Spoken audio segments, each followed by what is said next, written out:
دوستو، ہماری پچھلی ویڈیو کے کومنٹس باکس میں اگر سب سے زیادہ کسی ٹاپک کی ڈیمانڈ کی گئی تھی تو وہ تھا ہسٹری آف سلجوق سلطنت، یعنی آپ لوگوں کی یہ خواہش تھی کہ ہم اپنے چینل پر سلجوق سلطنت سے ریلیٹڈ بھی ایک ایسی ویڈیو کریٹ کریں کہ جس میں سلجوق سلطنت کی کمپلیٹ ہسٹری بتائی گئی ہو۔ تو لہٰذا آپ لوگوں کی خواہش کو دیکھتے ہوئے ہم نے یہ فیصلہ کیا ہے کہ آج کی اس ویڈیو میں ہم آپ کو بتائیں گے کہ آخر سلجوق سلطنت کو اسلامک اتہاس میں اتنی زیادہ اہمیت کیوں حاصل ہے، یہ سلطنت کیسے شروع ہوئی تھی اور آخر کیا وجہ تھی کہ اس نے تھوڑے سے وقت میں ہی اپنے آپ کو پوری دنیا کے سامنے سپر پاور ثابت کیا تھا۔ ساتھ ہی ساتھ ہم آپ کو یہ بھی بتائیں گے کہ آخر وہ کون سی بڑی وجہ تھی کہ اتنی مضبوط اور طاقتور سلطنت بہت تھوڑے سے وقت کے اندر ہی ہماری دنیا سے ہمیشہ کے لیے ختم ہو گئی تھی۔ سب سے پہلے تو ہم آپ لوگوں کو یہ بتاتے چلیں کہ سلجوق سلطنت کو اسلامک ہسٹری میں اس لیے بھی حد سے زیادہ اہمیت حاصل ہے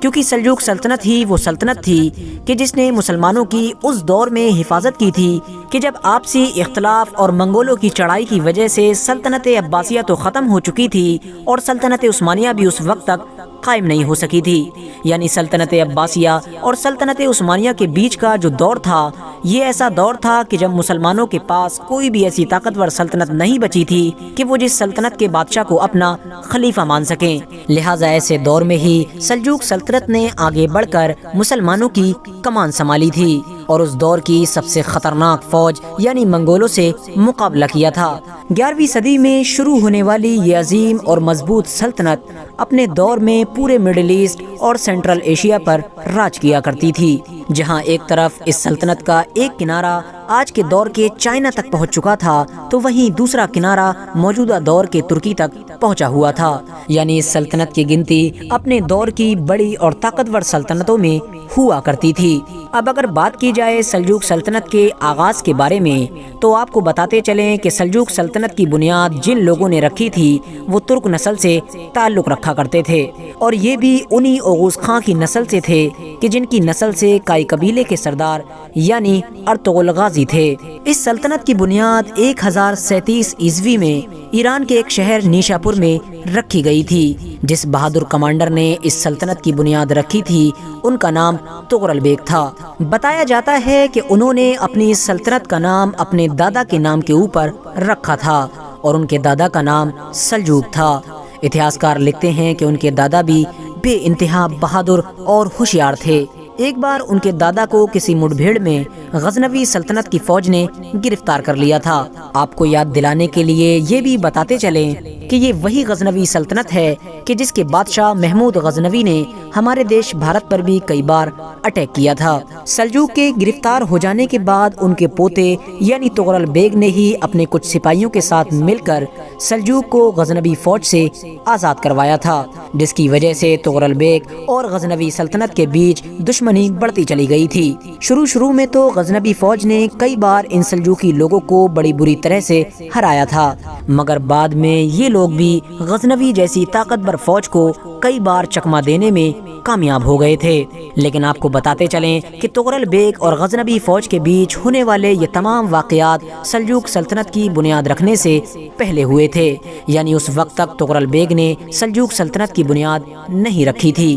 1037 میں قائم ہونے والی یہ سلطنت شروع سے ہی بہت تیزی کے ساتھ بڑھنا شروع ہو گئی تھی۔ تغرل بیگ نے اپنی زندگی میں ہی خراسان اور آذربائیجان جیسے بہت سارے بڑے بڑے علاقے فتح کر لیے تھے، لیکن پھر 1063 میں اچانک سے ان کی وفات ہو گئی تھی، اور ان کی وفات کے فوراً بعد ان کے بھتیجے یعنی سلطان الپ ارسلان نے سلجوق سلطنت کی باغڈور سنبھال لی تھی۔ دوستو، آپ کو بتاتے چلیں کہ سلجوق سلطنت میں اگر سب سے زیادہ مشہور کوئی بادشاہ گزرا ہے تو وہ یہی یعنی سلطان الپ ارسلان تھے، کیونکہ انہوں نے اپنی زندگی میں ارمینیا اور جارجیا کے ساتھ ساتھ بہت بڑے بڑے علاقے فتح کیے تھے۔ اتنا ہی نہیں، انہوں نے اپنے دور میں بازنطینی جیسی طاقتور سلطنت کو بھی کئی بار شکست دی تھی، اور پھر 1072 میں صرف اور صرف 42 سال کی عمر میں ان کی وفات ہو گئی تھی۔ ان کی وفات کے بعد ان کے بیٹے ملک شاہ نے سلجوق سلطنت کی کمان سنبھالی تھی۔ آپ کو بتاتے چلیں کہ سلطان ملک شاہ کے دور میں ہی سلجوق سلطنت دنیا کے اتنے بڑے حصے پر پھیل گئی تھی کہ ان سے پہلے کبھی بھی نہیں پھیل سکی تھی۔ سلطان ملک شاہ کے دور کی سلجوق سلطنت کے میپ کو اگر آپ آج کے دور کے میپ سے ملائیں گے تو اس میں ایک یا دو نہیں بلکہ بہت سارے دیش سما جائیں گے۔ ساتھ ہی ساتھ آپ کو یہ بھی بتاتے چلیں کہ سلطان ملک شاہ ہی وہ بادشاہ ہیں کہ جن کے اوپر موجودہ وقت میں ترکی نے ایک نیا ہسٹوریکل سیریل بنایا ہے جو اس وقت بڑی شوق سے دیکھا جا رہا ہے۔ دوستو ویسے تو مذہب اور کلچر کے حساب سے یہ سلطنت ایک سنی مسلم سلطنت تھی، لیکن مسلموں کے ساتھ ساتھ الگ الگ مذہب کے ماننے والے لوگ اور الگ الگ زبان بولنے والے لوگ بھی رہا کرتے تھے، جن میں عیسائی، یہودی اور مجوسی بھی شامل تھے۔ دوستو سلجوق سلطنت کمزور ہونا اس وقت شروع ہوئی کہ جب 1080 میں سلطان ملک شاہ کا انتقال ہو گیا۔ ان کے انتقال کے بعد سلجوقی سلطنت میں اندرونی طور پر پھوٹ پڑنا شروع ہو گئی تھی،